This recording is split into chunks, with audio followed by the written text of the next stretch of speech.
बिस्मिल्लाहिर्रहमानिर्रहीम अस्सलाम वालेकुम। आज 11 नवंबर बरोज़ बुध हम बात करेंगे।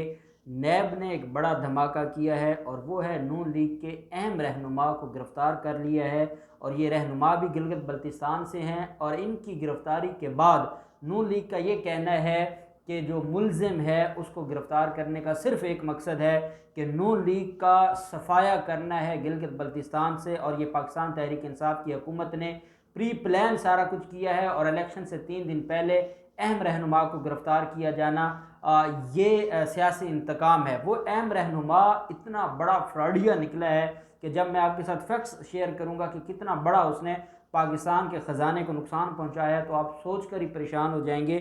साथ हम बात करेंगे कि जो नवाज शरीफ के हवाले से जैसे आपने देखा डॉक्टर अदनान जिनके बारे में हमारे सोशल मीडिया पे कहा जाता है कि वो झूठों की दुकान है, तो झूठों की दुकान से एक नया उन्होंने एक शोशा छोड़ा है नवाज शरीफ के हवाले से, वो भी मैं आपके साथ शेयर करूंगा।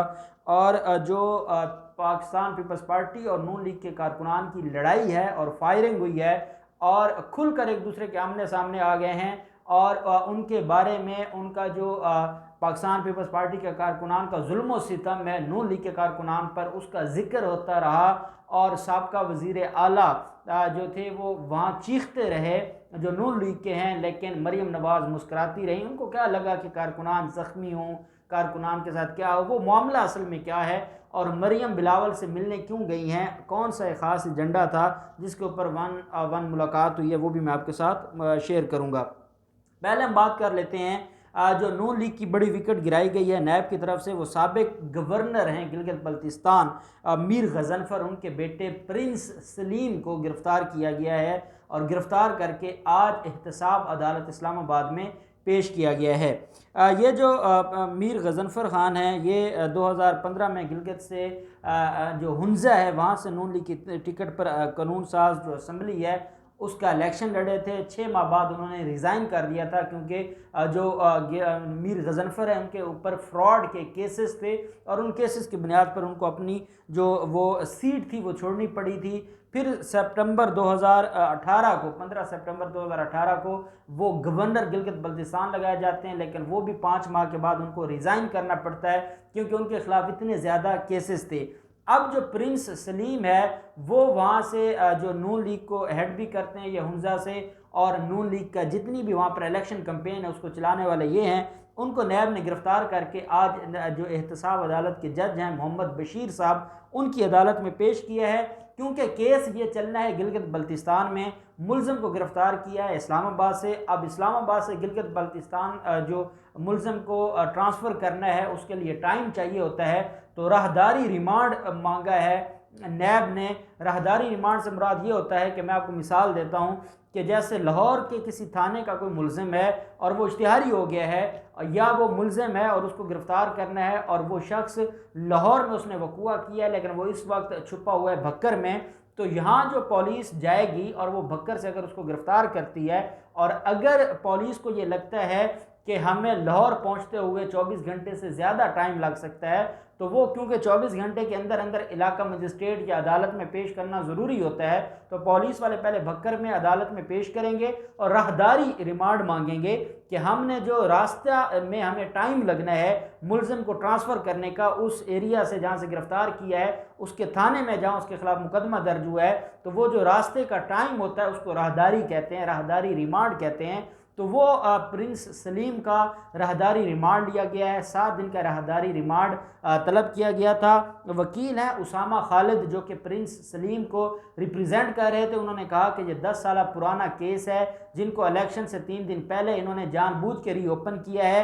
ये 5 करोड़ रुपए के फ्रॉड का केस है। नेशनल बैंक में जाली डॉक्यूमेंट्स देके और जाली दस्तावेजात देकर प्रिंस सलीम ने कर्जा हासिल किया था और पैसे हासिल किए थे और वो रकम है 5 करोड़ की। और जो उसामा खालिद हैं जो वकील हैं प्रिंस सलीम का, उनका ये कहना है कि हमारे खिलाफ सारा ये झूठा एक वकूआ घड़ा गया है।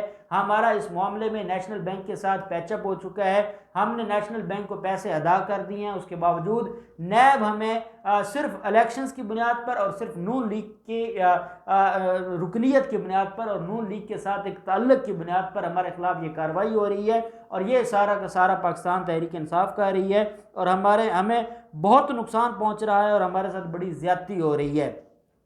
अदालत ने 4 रोज़ा राहदारी रिमांड दिया है मुलजिम प्रिंस सलीम का और 4 रोज़ा राहदारी रिमांड में अदालत ने कहा है कि 4 दिन के अंदर अंदर मुलजिम को इस्लामाबाद से गिलगित की जो अदालत है, जो रेलिवेंट कोर्ट है जिसकी जुरिस्डिक्शन बनती है, उसमें मुलजिम को पेश किया जाए, फिर वहाँ फिजिकल रिमांड लिया जाएगा और फिर ये कहानी आगे चलेगी। तो मैं समझता हूँ कि जैसे कल एक सूबाई साबका सूबाई वज़ीर नून लीग को छोड़ के गया है, आज नून लीग के अहम रहनुमा है वहाँ पर गिलगित बल्तिस्तान के साबका गवर्नर, उनको आज ओहदे से जाना पड़ा है और उनको वहाँ से ना सिर्फ उनको ओहदा देना पड़ा था 2018 में, आज उनके बेटे ने भी सज़ा भुगतने के लिए उनको भी गिरफ्तार कर लिया गया है। तो ये बड़ा अहम मामला है, मैंने सोचा आपके साथ शेयर करूँ। दूसरी तरफ हम देखते हैं कि जो डॉक्टर अदनान है, जिनके बारे में उनको झूठों की दुकान कहा जाता है, उन्होंने ये कहा है कि नवाज शरीफ का मुआयना हुआ है और नवाज शरीफ के मुआयने में कुछ ख़ास चीज़ें सामने आई हैं, जो मेडिकल रिपोर्ट आएगी तो उसके बाद वो चीज़ें सामने आएंगी, लेकिन नवाज शरीफ का इलाज शुरू हो गया है। मरियम औरंगज़ेब कहती हैं कि नवाज शरीफ किसी के कहने पर नहीं आएंगे। शहजाद अकबर ने आज कहा कि उनको डिपोर्ट करने के लिए हमने दरख्वास्त फाइल की हुई है। मरियम औरंगज़ेब कहती हैं कि वो किसी की ख्वाहिश पर नहीं आएंगे, बल्कि वो तब आएंगे जब कानून के मुताबिक या डॉक्टर्स की जो रिकमेंडेशंस होगी, जब वो उनको इजाज़त देंगे तो तब आएंगे। आप आजकल एक और चीज़ देख रहे हैं और वो है मरियम नवाज़ का बयानिया, और वो मज़हब कार्ड इस्तेमाल कर रही हैं और जैसे आज अहले बैत पाक का नाम इस्तेमाल किया है और अपने भाइयों का उन्होंने निस्बत याद कराई है कि जैसे हज़रत इमाम हसन और हज़रत इमाम हुसैन की निस्बत से मरियम नवाज़ कहती हैं कि मैं हमारे बच्चों का नाम और भाइयों का नाम हसन और हुसैन है। तो निस्बत पे तो कोई शक नहीं है, हर मुसलमान का हक़ है कि वो निस्बत से नाम रख सकता है, लेकिन उन नामों का हया भी किया जाता है। जब आपने नाम रखवाए थे और जब आप मरियम बनी थी और उनका हसन और हुसैन नाम रखवाया था तो उन्हीं नामों का हया कर लेते। आज आप उसको इस्तेमाल करें, आज आपको दौरान तकरीर अगर नमाज का टाइम हो जाए तो आपको नमाज भी याद आ जाती है, आपको अहले बैत पाक की मोहब्बत भी याद आ जाती है, मज़हब कार्ड भी इस्तेमाल आ जाता है। तो उस वक्त क्या था जब अली बाकर नजफी साहब की कमीशन रिपोर्ट में ये लिखा गया था कि जब मॉडल टाउन में कत्ल किया जाता था आपकी रियासती दहशतगर्दी थी और उस वक्त उनको ये औरतों को गोली मारते हुए पुलिस वाले ये कहते थे कि अब बताएं कहाँ है आपका अली, कहाँ है आपकी फातिमा। तो वो कहाँ वो क्या आपकी रियासती दहशतगर्दी नहीं थी? उस दिन तो आपको अहले बैत पाक का हया नहीं आया था और अहले बैत पाक के नाम पर आपने लोगों को वहाँ पर शहीद किया था मॉडल टाउन में। ये बाकर नजफी कमीशन रिपोर्ट में लिखा हुआ है कि वो जो मारने वाले थे वो कोई आम पुलिस वाले नहीं थे, बल्कि वो ख़ास मेंटेलिटी के लोग थे जो कत्ल और शहीद करने से पहले ये पूछा करते थे और ये कहा करते थे कि बुलाएं अब अपने अली को और अपनी फातिमा को। तो इससे बढ़कर और क्या हो सकता है? आज आप इलेक्शन के लिए आपको हज़रत इमाम हसन और हज़रत इमाम हुसैन की निस्बत याद आ गई। खुदा का खौफ करें, अपनी इस झूठी और घटिया सियासत में उन जो आका अलैहिस्सलाम की पाक हस्तियाँ हैं और उनके जो अहले बैत पाक है उनका नाम इस्तेमाल न करें। दूसरी तरफ आप देखते हैं कि जो अहम रहनुमा हैं नून लीग के, वो खिताब कर रहे हैं और ख़िताब करते हुए जो कि साबिक जो है वो जो उनके चीफ मिनिस्टर भी हैं सूबाई गिलगित बल्तिस्तान के, वो तकरीर करते हुए कहते हैं कि पाकिस्तान पीपल्स पार्टी के जियालों ने जो हमला किया है नून लीग के शेरों पर, इससे उनका डर और खौफ। अब ये जो जिस हल्के की वो बात कर रहे थे वहाँ पर नून लीग और पाकिस्तान पीपल्स पार्टी का बड़ा जो है वो आपस में उनका एक किरदार है और उनका आपस में मुकाबला है। वहाँ पे हुआ ये है कि पाकिस्तान पीपल्स पार्टी अपने आप को अलग कर रही है मरियम नवाज़ से, क्योंकि पाकिस्तान पीपल्स पार्टी को पता है कि नून लीग जितनी गिलगित बल्तिस्तान में बदनाम है, अगर इन्होंने इत्तेहाद की बात भी की तो उनको नुकसान होगा। और मैं आज आपको ये बात बता रहा हूँ कि जो मरियम और बिलावल की मुलाकात हुई है और बिलावल ने अपने आप को काफ़ी दूर कर लिया था, लेकिन आज की मरियम ने उस्तादी की है। मरियम ने कहा है कि हम खुद तो डूबे हैं, इनको भी ले डूबें, और मुलाकात करके बिलावल का चेहरा फिर दुनिया के सामने कर दिया है कि ये और नून लीग एक हैं। और नून लीग की नफरत की वजह से अब बिलावल को जो 2-4 सीटें मिलनी थी अब वो भी नहीं मिलने वाली, और बिलावल ने जो पिछला इतना अरसा वहाँ पर स्ट्रगल किए वो भी आज वो पानी में बहा बैठे हैं। और ये मरियम ने एक बड़ा ड्रामा किया है, और मरियम ने साथ ये भी कहा है, जब उनसे ये सवाल किया गया है कि आपका इंक्वायरी रिपोर्ट के बारे में क्या मौक़िफ़ है, तो मरियम आज कल इंक्वायरी रिपोर्ट पब्लिक हुई है और आज भी GNN के एक रिपोर्टर थे, उन्होंने सवाल किया, तो सवाल के जवाब में उन्होंने कहा है कि मेरा वही बयानिया है जो नवाज शरीफ का बयानिया है।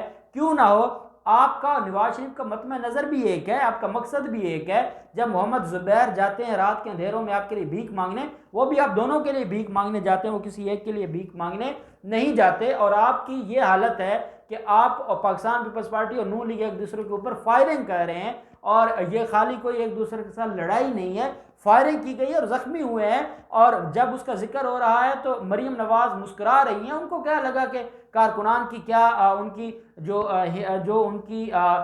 उनकी जो ज़ात है या उनका जो ज़िंदगी है वो कितनी कीमती है। मरियम नवाज दांत निकाल रही हैं और दूसरी तरफ वो पाकिस्तान पीपल्स पार्टी के कारकुनान के जुल्म सितम की बात कर रहे हैं। तो ये अब आपस में लग रहे हैं और ये अभी आपस में आप एक दूसरे के गिरोबान पकड़ेंगे। आसिफ जरदारी और नवाज शरीफ इकट्ठे नहीं चल सकते, चाहे बिलावल और मरियम इकट्ठे जो वन ऑन वन मुलाकात भी कर लें, चाहे वो वहाँ पर चहलकदमी भी करें, चाहे वो जो भी बातें करें, लेकिन जरदारी और नवाज शरीफ इकट्ठे नहीं चल सकते। और वो गिलगित बल्तिस्तान के लोगों का एक दूसरे के साथ एक दूसरे के गिरबानों तक हाथ डालना इस बात का सबूत है कि PDM तबाही के धाने की तरफ जा रही है और इनका कोई मुस्तकबिल नहीं, इनका कोई इत्तेहाद नहीं है। आप देखते हैं कि इलेक्शन में क्या होता है और कौन सी पार्टी आगे आती है। जो भी डेवलपमेंट होगी हम आपके साथ शेयर करते रहेंगे। अल्लाह पाक पाकिस्तान का हामी नासिर हो। बहुत शुक्रिया। अल्लाह हाफिज़। पाकिस्तान जिंदाबाद।